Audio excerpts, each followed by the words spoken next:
Is there a Nets and Suns train to be had? Is this trade just permanently on pause? What can we make of what's happened this offseason with Kevin Durant with the request to primarily go to Phoenix? And the list might be short.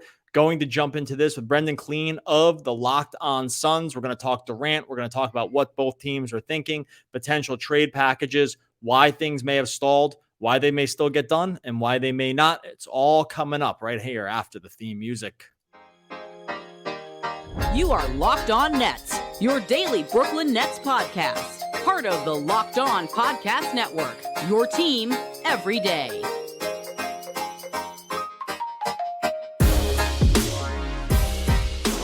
Brooklyn,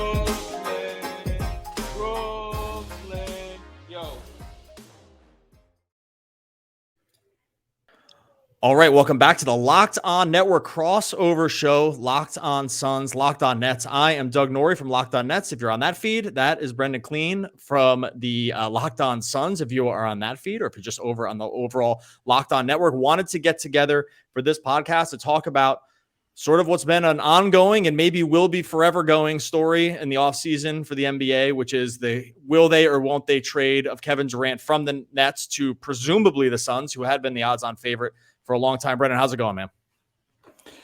It's good. I have to admit, we're talking on July 21st. If you had told me this would still not only be going on, but be such a mystery at this point, I think I probably would have smacked you in the face on July 6th. So yeah, we are here, or I guess on June 30th, I should say. We are here, and it's going to be fun to go back and forth on some of this stuff. But I can't say that I'm happy that it is still going on at all, even one way or the other. Even if there's no trade at all, I'd rather just know. And that's the frustrating part of it right now. Yeah, the uncertainty has been sort of like the same levels of uncertainty for a long time. It feels like at this point, I agree with you that not much, while it feels like there's been many ground shifts during this time, in the reality, not much has happened here. Like it's time it seemed like a foregone conclusion. At times it seems like, maybe wishful thinking. It's been called copium for me many times in my mentions around whether Kevin Durant's going to stay.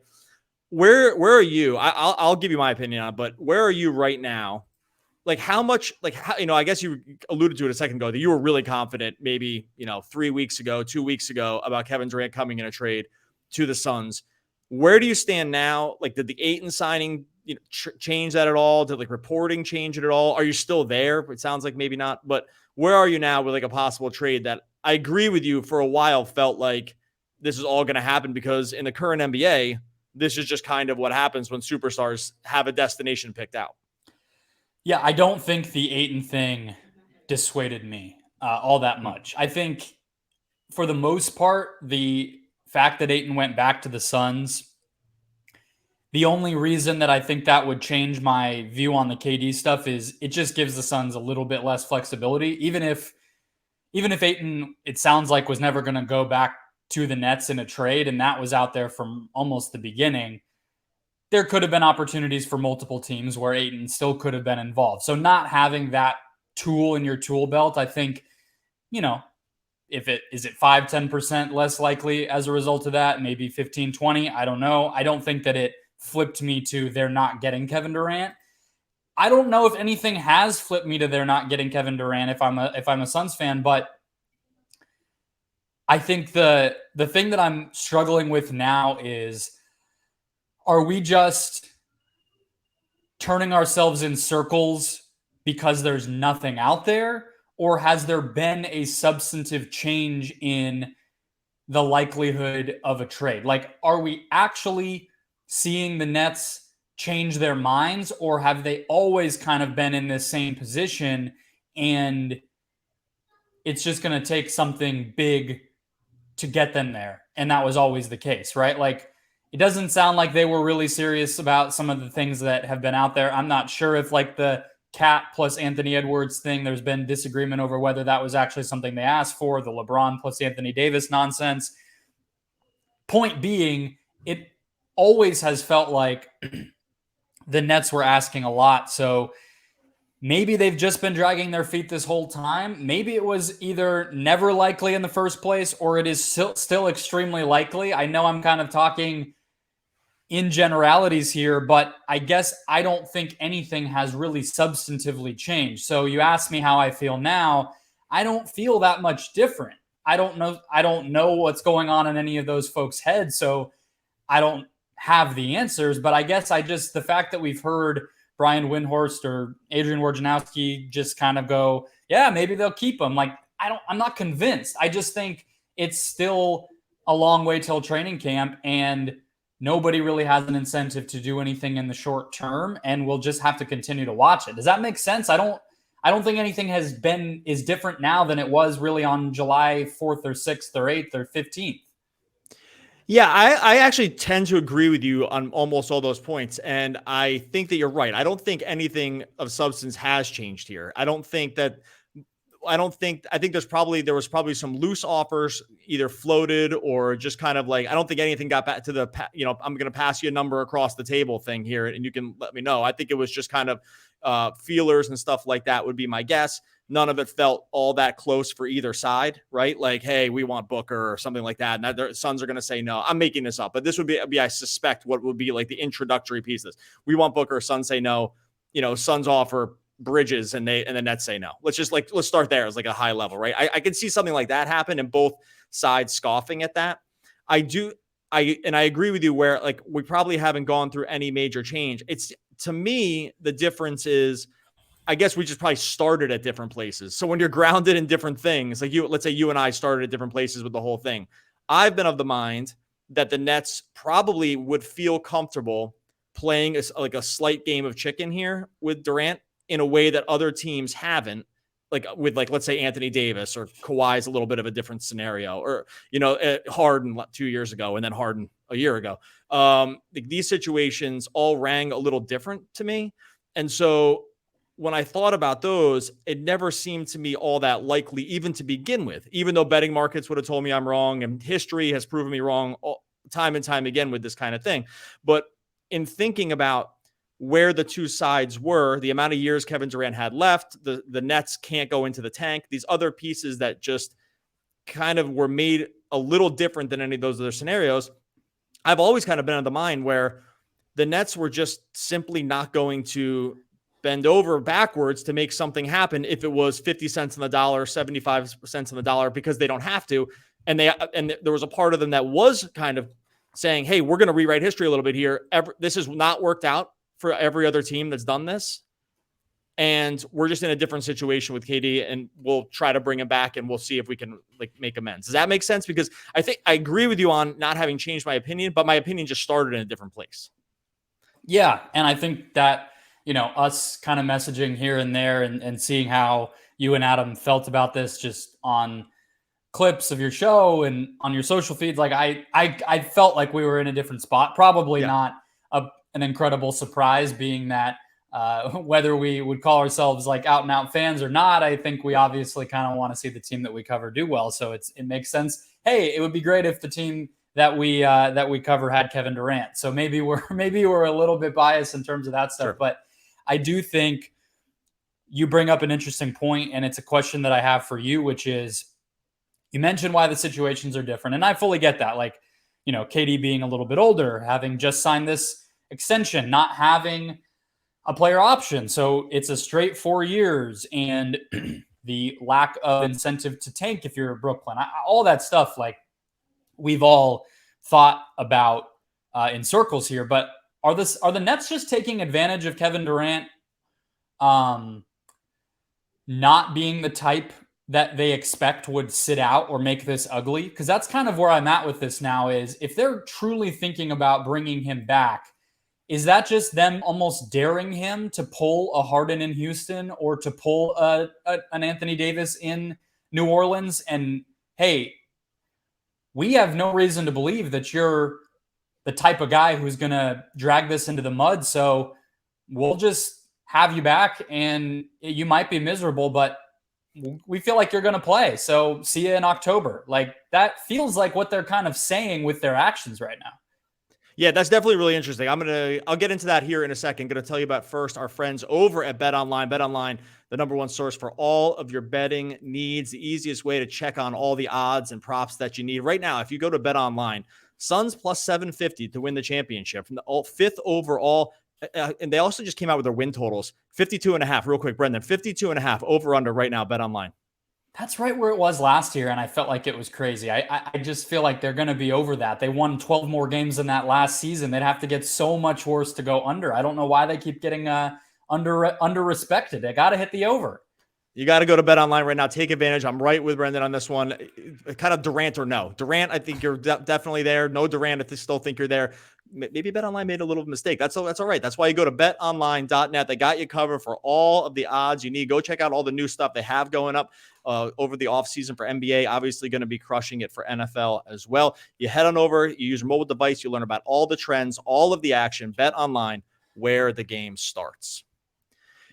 Yeah, the Durant thing, that's a really interesting, and I think I probably have in some way thought this without actually directly thinking it, right? Because I don't think I've ever had the active thought, oh, hey, Kevin Durant. I've seen it, I guess, but I've never really lent it a lot of credence, or just not, that has never been like the top 4 reasons why I don't think they would do it. But I think what you say is actually probably correct in a lot of ways, and organizationally not the worst tack to take, because Durant, while mercurial at times, it's not really anything about like basketball. It's mostly just going at people on Twitter and kind of just wanting to, wanting to cement some kind of legacy or pushing back on, people throwing him shade online and stuff like that. But it's never basketball stuff. And he's definitely not the guy who would like pull a Harden in Sacramento last year, where it was like, hey, we just rolled this body onto the court for, 35 minutes and then rolled him off and he did nothing. Right. And so I don't think he has that in him. So, but I think that the Nets wouldn't be wrong in thinking that, because this is exactly why you signed an aging Kevin Durant to a 5-year contract, because you're going to get this guy come hell or high water for that amount of time, right? This is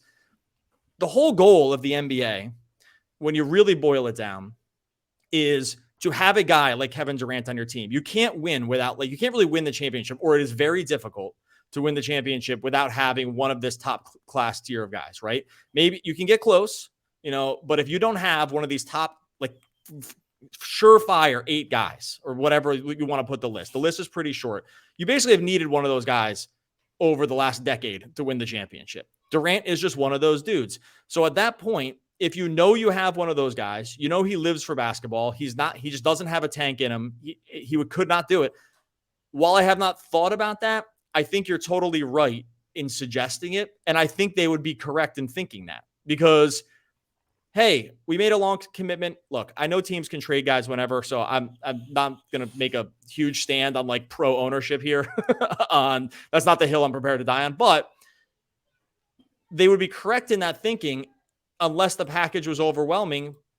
Because if he is still a Net come the preseason, I agree with you. He's just not going to sit out. I'd be shocked. I'd be floored. I could be wrong. I've been wrong about plenty of stuff. Sometimes just tweeting it out there makes me wrong. But I think that this situation, like you said, kind of will play out that way. Yeah, it's obviously a fascinating question, right? It's never happened until it happens. So I agree with you. And I think something I've been emphasizing on my show is he has always fallen back on the idea that he's never demanded a trade, right? When you see him go at it with fans sometimes, or media members that criticize him so much, he said that a lot of, I don't know what I did that makes you so angry, considering I waited out my contract each time. I chose a new team. They signed me with their cap space, and I tried my best to win with them. This is a departure from that already, for him to even ask for the trade and have it get made public the way that it did. So that's already a first. Maybe another first could be coming, that he does decide to make this ugly. He doesn't really have any incentive to do that in the short term either, until, if it gets to be training camp or just before, like we saw with Harden in Houston, and they still have not moved on it, then maybe things change. But I guess where I'm coming from, if you kind of assume that in some part that's why Sean Marks and the Brooklyn front office is handling this the way that they are, is they just don't think Durant's the type of guy to do that. Maybe that's true. But I guess you said at the beginning of all of this that you thought this was a little bit different, this situation. I don't know if any of the differences between this situation and the Anthony Davis situation or any of the others is able to I guess eliminate the bottom line of, when these stars want to be somewhere else, it's pretty hard to convince them that the current situation is good enough to come back to. I guess I just wonder why Kevin Durant wouldn't make a big fuss. What about what's happened in Brooklyn is so different now than it was 3 weeks ago when he asked for a trade in the first place? It still doesn't feel like Kyrie Irving is going to be a net 2 years from now. It still doesn't feel like that team, necessarily has the level of cohesion and understanding. I mean, we don't know what goes on behind the scenes, but nothing's come out that they've had some sort of heart-to-heart with either of those two superstars. So why would Kevin Durant be amenable to coming back? Why would he play nice? Why would he not say, oh, actually, my calf hurts on opening night. I don't actually think I'm going to be available. I'm sorry. I'm not going to play basketball tonight. Or go do an interview or leak out to Woj or whoever that something is continuing to be wrong, that he doesn't still want to play there. Like, I guess if you believe that they would bring him back, you also kind of have to believe that he would play ball with that. And I just don't see why he would. I don't know that that means he'll be a Sun. There's a million other possibilities between him being a Sun and him being a net. But why would he want to continue to be a net? I guess he doesn't need to want to, but we've never seen that. We've never seen the, no, we're not going to trade you. And then everything was good. And 2 years later, they won the title and happily ever after. That story's never happened. So this would be a genuinely unprecedented situation, even if we all agree that they seem to be going in that direction. To get that far and continue it and have it actually be good would be pretty crazy. That doesn't really happen in the NBA. And I think the only real example of it was like Kobe, but there was also organizational timeline on that was totally different. He had been there his whole career. So I've seen, and I'm only throwing it in there because it has been compared. I've done it myself, and I'm also willing to admit that it's still a very different situation. He'd been there his whole time. It was a totally different thing. And I guess you could say Damian Lillard, right? But he never personally publicly asked for a trade. There was just the rumors, and now things seem to be okay, but it's also different. Damian Lillard's not as good as Kevin Durant. And I think one thing that actually hits that something you said about Durant, which I think is correct. And actually, if I'm gonna make a counter to my previous argument, which is that I think that they'll stay. Well, you actually said two things. One, how dare you question the availability and consistency of the rest of the Nets guys? Ben Simmons, Kyrie, these guys are concrete. No, but no, I don't think that it'd be very weird to think that anything has changed. And it might be just an indictment of those two guys too, that he asked for the trade. Like he took a look under the hood and said, this can't really happen here. Whatever. That's I'm making that up sort of, but there's been nothing to suggest that everything is hugely hunky dory between all those guys. Another thing that you said did hit with me too, was that, you mentioned he stood on the back of never having done these other things in his career, which is correct, except now he's done it. Right. So now when you've done it, and you kind of let the cat out of the bag, it's going to be really hard to get it back in there in any functional way. So now that you've kind of already gone there with the trade, why not just go all the way? Because I can see Kevin Durant thinking to himself, well, I tried it the other way. I tried going to Golden State legacy, in terms of how it was received, that didn't go the way I wanted. I tried this Brooklyn thing to kind of go here on my own. This has not really worked out the way I suspected. At that point, I'm here for 5 years, but I really can't see that as palatable. At that point, now that he's kind of asked for the trade, well, I mean, he never came out and said it. It's been reported. So he asked for it, right? So we know that to be the case. But now that he's done it, he has done that. He's beyond the Rubicon with that. He's already done the thing that he had never done before. So now why not just take it to the whole way? And actually that part of it does poke holes in my original piece, which is that he would come back and play ball. Because if he had never done any of these things before, and now he did it, then he probably is willing to do other things that he had never done before. And this would be just the next logical step in that. So now I'm actually starting to feel bummed again, because I think you are, I think you're not all, I think you're correct in that piece of it, in that it's very difficult in one way to stand on the back of history when it comes to the superstars, but also in the same way, it's hard to stand on the back of the history of what happened with Kevin Durant, because I think a lot of that stuff is sort of off the table at this point. And that's why it was all so crazy in the first place, right? It's just so unprecedented. It's genuine, like top 15, top 20 ever player. It is in the tail end of the career, which is not a time when usually we hear these trade demands in the middle of a second contract. That's kind of the blueprint in the NBA, right? The second, maybe the third contract, but it's, I committed, I tried, it didn't work, I want out. But we don't see it in players mid-30s, and we also don't see it with players as good as Kevin Durant, but then the piece you just hit on, players who are so public with everything that they think. And so we do have this weird, we feel like we have, I should say, this background with KD. We feel like we get him in some sort of way, or like you and I can go back and forth. Would he throw a fit? Would he be a malcontent? Would he this or that? Because we feel like we know. And that's unique too. And there's also, when you're talking about what would he do, how would he approach, making life miserable for the Nets if he wanted to do that? His Twitter feed has become a pretty darn powerful tool, right? Like, would it surprise any of us if we woke up sometime in the next week or two and all of a sudden there's a KD tweet going viral where he's like, screw you at Joe Tsai or something? Like, I don't think it would be unexpected or completely out of the box for that to happen. So yeah, I guess the part that turns me into a pretzel a little bit here with this stuff, to maybe make you feel a little bit better, because I definitely don't feel like I'm not trying to convince anybody this is going to happen. I'm just as confused as everybody, because the part that I then fall back on is, why has it not happened yet? Yeah. Well, actually, let me ask you that. Actually, that leads to the next question I wanted to ask.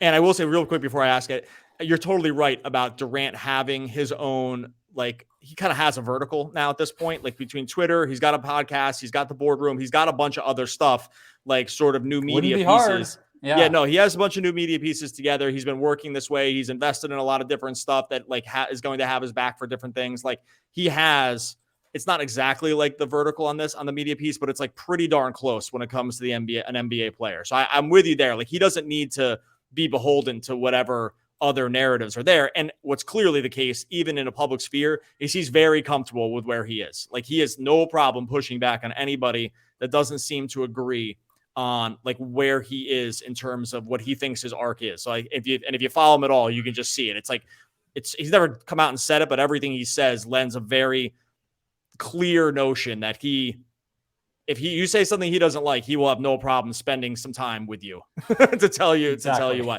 Okay, let me ask you this though. In the terms of why it hasn't happened, I actually think the real reason it hasn't happened is just because the packages don't line up, right? So I think that's more than anything. And the other one difference I would say between like an AD piece, even Harden to some degree, and these other trades that we've seen in the past, for the most part, Kawhi's a little bit different because he was a kind of a complete question mark coming out of San Antonio at the time. But you want to throw like Paul George into that mix because they had to have it done, even though he didn't request it. I'm just trying to think of like the blockbuster trades, Bucks going after Drew Holiday, stuff like that. I tend to think that the biggest reason among all of them is that the Suns just don't have the package that is enticing enough. So, and this is one thing I've tried to suss out in terms of those people that like, people that follow the Nets, even fans, I think, because I've had a million Suns fans in my mentions over the last couple of weeks, asking like, what is the trade? Like, if you were to do it right now, one, do you think there even is a 1-to-1 trade that the Nets could and I'm trying to use this word very carefully, realistically accept? And then two, like, do you think it would absolutely have to necessitate a third team getting interested? Like, had there been too many other moves already? Like, has the ship sailed, especially if a Donovan Mitchell thing happens here? Like, so I guess I'll just rewind. Like, what is it? Like, is there a realistic package that you see the Suns have now, even for just a 1-to-1 thing? And then yes, or if not, like, what other avenues do you think could be taken? I think the Suns package is the palatability of the Suns package is dependent on what else is out there, right? Like, I don't think in a vacuum, if you were to have said on June 30th, Kevin Durant will be traded and the package is going to be Mikal Bridges, Cam Johnson, Dario Saric, and 7, pick equivalents, which I've seen Suns people saying they can't swap picks. They could work it where it's the Nets get the second best of the Rockets Nets and Suns draft picks. So people seem to be confused on that. Yeah, that's definitely, by the way, I'm just going to parrot that. That's definitely true. It just goes into a sliding scale of like where the picks get swapped. The Rockets get the best one. The Nets would then get the second best one. Correct. And the Suns would get the worst one. That's how that would work. So if you were to tell me that was the package on the day that KD asked out, I think it would sound incredibly underwhelming. My question to you is, it doesn't sound like Scotty Barnes is an option here. It doesn't sound like Brandon Ingram is an option here. If you're looking around the landscape and you put yourself in Sean Marks' shoes, what's the best realistically out there that's been reported or that could theoretically, come up? What's the best one to you? Because I just don't see, I think this is why the Suns are comfortable playing the long game here too. You talked about a game of chicken. I think to them, it's like, if you can manifest a package that has a better player or a better couple of players than ours, go get it. But where is that? I don't know what it is unless you're in love with OG Anunoby or you're in love with, I don't even know what the next best one would be. Yeah. So this is where I agree with you. This is where the Rudy Gobert trade, and we talked about this in our podcast, came at like the worst possible time for both these teams, frankly. Like for any hope of this getting done, that trade getting put on the books, in some ways, not maybe 100%, but probably to some percentage submarine the chances of this a little bit on optics alone. That trade was so overwhelming. It was a player that was up there in years. There were so many picks. Like there were players and of a player that was clearly of a lesser stature than Durant, right? To a team that clearly wants to tank in Utah. So there was differences in the trade, but once that trade went through, it did kind of, at least for the short term, reset the market on what the value of these guys is. And I think that probably to some degree, I wouldn't be shocked if both the Suns and the Nets looked at that trade and said, well, that stinks because that's going to be pretty hard to replicate from some of the other teams that are left. And it's going to be really hard to sell fan bases and ownership and all this other stuff on a lesser package after that. And to the point where I was like, I think they would have accepted that deal possibly for Durant, like that Gobert deal, like something like that, and like D'Angelo Russell instead of one of those other guys or something like that. Anyway, point being, I think that kind of threw things askew. I think without that trade, the Bridges-Johnson one would not have been enough, but at least would have been getting something close. But I still think like the Nets situation is just so much different than some of these other teams. Those other teams were happy. The Pelicans were happy to go into the tank for a guy like Zion, right? Like that was kind of on the table. Who are some of the other ones? So the Houston was ready to go in the tank. Jazz were ready to go in the tank. Like those teams. The Nets just can't do that. Yeah. And frankly, the Suns picks are going to stink forever because they're going to be good for so long. The Suns are going to be just, even if they jettison Paul and Durant, if you were to come, just having a baseline of Booker and Ayton means they're going to be very good for years. Right. So these picks are not all that enticing ever. Like you could tell yourself a story with the Nets picks for Harden. Hey, these guys leave in 2 years. These picks are going to look awesome. Right. And it's actually very close to being that way for Houston. You cannot tell yourself that story with the Suns. And so, because there's almost no world where they're bad. And I said, even if Chris Paul retires and Kevin Durant gets hurt, like they can withstand so much right now, even getting rid of those wings that you mentioned, that they're going to be good for so long. The picks will never be good. They'll never be good. Like for the next 6 years, they're not going to be good. And that's where I just don't think it's good enough. And this is all what wraps me back to it, is to say the best option the Nets have is probably like, to not accept that package and to just hope that they can make something work. Like this is, again, what always drives me back to this piece is that I just don't think like 7 picks in those two guys. I just don't think 7 Suns picks and swaps or whatever. The swaps they would lose every time. Like the Nets pick will always be, the Nets pick will almost always be better. They'll never swap them. And so I just don't think they would ever take it. And that's kind of where I land. And we can wake up tomorrow and they're like, hey, they unloaded everything and did it. And I wouldn't be shocked, but I probably would be disappointed if that was the baseline of a trade, because it's just not. I'd rather risk it on a guy who's like a top 4 player right now when he's healthy. And Mikal Bridges at best is like what, like a top 25 at very best, like a top 25, probably top 30 player. Probably not even that. I mean, that's what I mean. Like I'm trying to be super complimentary of him right now. I don't making my argument for me. I appreciate that. Yeah. So that's kind of where and you said like getting wrapped in a pretzel. I'm kind of there too. But when I unwind myself from it, that's like the only really thing I can kind of come up with. I think that logic is in agreement with you. I think like the Nets shouldn't, in a vacuum, it would be pretty dumb to take that package, right? I mean, yeah. I think, on the one hand, like if Ben is going to be there and play next year, and that's a piece of at least the 2023 team, I do think a group on the floor of Ben, Mikal, and Cam Johnson is pretty cool. I think like it's not like you're just taking this embarrassing thing that you're like not even wanting to put out on the floor for yourself, right? But it's not the centerpiece it's not Shai Gilgeous-Alexander, right? That's what the Thunder got back in their trade for just Paul George. And obviously Kawhi was involved, but they didn't even care about the Kawhi part. They still got Shai. So, I think it doesn't hold up to those other things. I think to answer your question too, just to clear that part up, the third team thing, I don't see a team elsewhere around the league that would be so moved to get Mikal Bridges that it would open up some new avenue for this, especially if Donovan Mitchell goes to New York as is expected. He would have been the only wrinkle there that might have changed my mind, but it seemed like he got angled toward the Knicks so quickly that I just don't think he's going to end up factoring in. So yeah, I think it's totally reasonable that, logic would indicate the Nets would not do that. But if the only other option is to do the unprecedented and truly try to hold on to this guy who's well respected around the league, who has pretty large amount of sway, or, in terms of what he says is news, other players really respect him. He's great.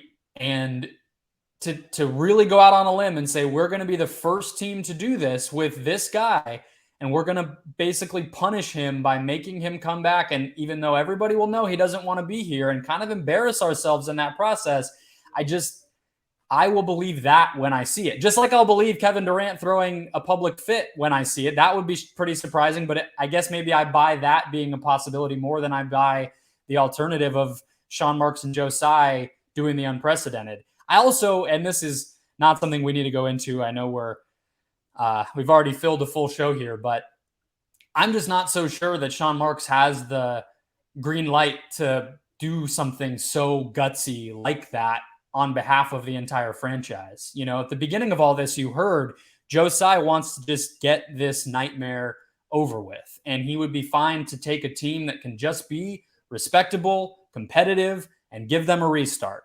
I don't think that's changed. And I don't know if Sean Marks has somehow earned some sort of huge benefit of the doubt that would make Joe Tsai say, yeah, do what needs to be done. If this becomes a public embarrassment for us, I trust you. Why would he say that to Sean Marks? I don't really think that makes sense. So I don't know. I think logic is on your side. I think precedent is kind of on the Suns side, and I don't know where this ends up. I think you summed it up perfectly. Logic versus precedent, and that's, I think, why we've kind of reached this weird stalemate, and that's probably actually why this whole thing's at a stalemate, frankly. Like, I think it's those two competing ideas. I think there's a chance that we jump back on together here if something else happens over the summer. I think there's probably some very realistic chance we're talking again, just because of all the reasons you sort of outlined. That's Brendon Kleen. I'm Doug Norrie. Thanks for jumping in here. Locked on Suns, Locked on Nets. We'll be back next week talking more NBA basketball.